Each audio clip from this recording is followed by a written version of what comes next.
안녕하세요, 최두사입니다. 날마다 더 크고 깊은 은혜를 경험하는 복된 한 주 되시기를 주님의 이름으로 축복합니다. 10월 24일 말씀은 사무엘하 21장 1절에서 14절까지의 말씀입니다. 다윗 시대에 새해 동안이나 흉년이 들었다. 다윗이 주님 앞에 나아가서 그 곡절을 물으니 주님께서 대답하셨다. 사울과 그의 집안이 기브온 사람을 죽여 살인죄를 지은 탓이다. 다윗은 기브온 사람을 불러다가 물어보았다. 기브온 사람은 본래 이스라엘 백성의 자손이 아니라 아모리 사람 가운데서 살아남은 사람들이며 이미 이스라엘 백성이 그들을 살려주겠다고 맹세하였는데도 사울은 이스라엘과 유다 백성을 편파적으로 사랑한 나머지 할 수 있는 대로 그들을 다 죽이려고 하였다. 다윗이 기브온 사람에게 물었다. 내가 당신들에게 어떻게 하면 좋겠소? 내가 무엇으로 보상을 하여야 주님의 소유인 이 백성에게 복을 빌어주시겠소? 기브온 사람들이 그에게 말하였다. 사울이나 그의 집안과 우리 사이의 갈등은 금이나 금으로 해결할 문제가 아닙니다. 우리는 이스라엘 사람을 죽일 생각은 없습니다. 다윗이 그들에게 물었다. 그러면 당신들의 요구가 무엇이요? 내가 들어주겠소. 그들이 왕에게 말하였다. 사울은 우리를 학살한 사람입니다. 그는 이스라엘의 영토 안에서는 우리가 어느 곳에서도 살아남지 못하도록 우리를 몰살시키려고 계획한 사람입니다. 그의 자손 가운데서 남자 7명을 우리에게 넘겨주시기를 바랍니다. 그러면 주님께서 택하신 왕 사울이 살던 기브아에서 우리가 주님 앞에서 그들을 나무에 매달겠습니다. 왕이 약속하였다. 내가 그들을 넘겨주겠소. 그러나 다윗은 사울의 아들인 요나단과 그들 사이에 계시는 주님 앞에서 맹세한 일을 생각하여 사울의 손자요 요나단의 아들인 무비보셋은 아껴서 빼놓았다. 그 대신에 왕은 아야의 딸 리스바가 사울과의 사이에서 낳은 두 아들인 알모니와 무비보셋을 붙잡고 또 사울의 딸 메랍이 무홀라 사람 바르실레의 아들인 아드리엘과의 사이에서 낳은 아들 5을 붙잡아다가 기브온 사람의 손에 넘겨주었다. 기브온 사람이 주님 앞에서 그들을 산에 있는 나무에 매달아 놓으니 그 7이 다 함께 죽었다.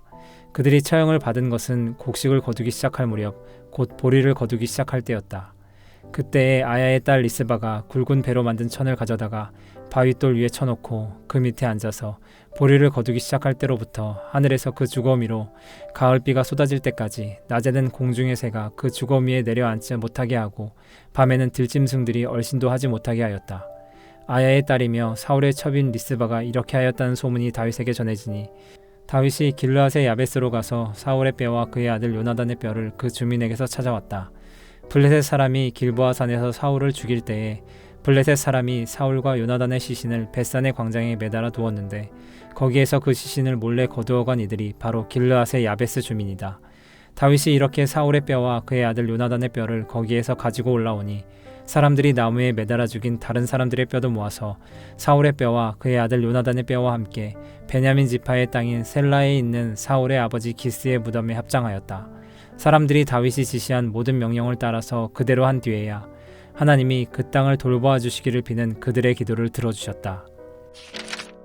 다윗이 다스리는 이스라엘에 3년의 기근이 들었습니다. 다윗은 기도했고 하나님은 응답하셨습니다. 사울과 그의 집안 사람들이 기브온 사람들에게 행한 죄 때문이라고 가르쳐 주셨습니다. 사울 왕은 이스라엘 민족을 위한다는 이유로 이방 민족 기브온 사람들을 적대시했고 무자비한 폭력을 가했습니다. 혈연 중심의 이스라엘 사회에서 약자일 수밖에 없었던 기브온 사람들은 사울 왕에게 맞설 힘도 그럴 능력도 없었지만 하나님은 그들의 억울함을 기억하고 계셨습니다. 다윗은 하나님의 대리자가 되어 기브온 주민들의 억울함을 풀어주었습니다. 기브온 주민들의 요구를 따라서 사울 왕의 자손 7명이 나무에 매달렸습니다. 하나님이 부여하신 특권을 남용하고 오용한 사울 왕과 그의 자손들에 대한 심판이었습니다. 다윗 왕은 이 사건을 통해 하나님이 허락하신 왕의 권세에 대해 막중한 책임감을 가지게 되었을 것입니다. 그러나 이 일은 여기서 끝나지 않았습니다. 기브온 주민들이 원하는 대로 사울 왕의 7 자손들이 나무에 달려 죽었지만 하나님은 그들의 기도에 응답하지 않았습니다. 피와 눈물의 복수가 하나님이 원하시는 답이 아니었음을 보여줍니다. 얼마 후 다윗은 리스바라는 여인이 나무에 달려 죽은 7명의 시신을 수습하고 있다는 이야기를 듣게 됩니다. 사울 왕의 첩으로 나무에 달려 죽은 2 남자의 어머니였던 그녀는 자신의 자녀뿐만 아니라 다른 5명의 시신을 밤낮으로 지켰습니다. 나무에 달려 죽은 부정한 시신이었기 때문에 그 누구도 관심을 갖지 않았고 가까이 가려 하지 않았지만 자녀를 향한 어머니의 사랑은 그 무엇도 그 누구도 막을 수 없었습니다. 자녀를 향한 리스바의 두려움이 없는 사랑은 다윗에게 복수만이 정답은 아니라는 사실을 깨닫게 해주었습니다. 다윗은 요나단과의 우정과 사랑을 떠올렸습니다. 어쩌면 외면하고 있었을지도 모를 사울왕과 요나단의 시신을 가져옵니다. 요나단과 나누었던 사랑과 우정이 사울왕에 대한 미움을 넘어서게 한 것입니다. 백성들은 사울왕을 존경하는 다윗왕의 마음을 보았고 사울왕의 7 자손들의 시신을 가져왔습니다. 백성들 또한 사울왕의 자녀들에게 존경심을 보여주었던 것입니다.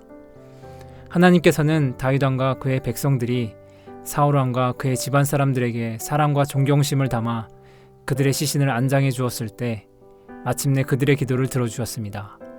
하나님께서 원하시는 답은 고통을 고통으로 돌려주는 방식이 아닌 사랑으로 반응하는 것이었습니다. 그러나 나에게 고통을 준 대상에게 사랑으로 반응하는 것은 정말 쉬운 일이 아닙니다. 내가 받은 고통과 억울함을 덮고도 남을 사랑과 은혜가 있어야 가능한 일입니다. 다윗이 기브온 주민들과 다르게 반응할 수 있었던 것은 다윗에게는 요나단에게 받은 사랑과 하나님께 받은 은혜가 있었기 때문입니다. 특히 다윗은 갚아주시는 하나님의 은혜를 많이 경험한 사람입니다. 오늘도 주님은 변함없는 사랑과 은혜로 우리와 함께 하십니다. 우리가 주의 자녀이기 때문입니다. 우리가 억울한 일을 당할 때 기억하시고 주님의 때에 반드시 갚아주실 것입니다. 그리고 주님은 우리에게 만남의 축복을 허락하셔서 사랑과 위로를 경험할 수 있게 하셨습니다. 오늘 하루 주의 사랑과 위로를 전하는 통로가 되어 사랑으로만 반응하기 원하는 우리 모두에게 하나님께서는 더 큰 은혜로 갚아주시기를 기도합니다.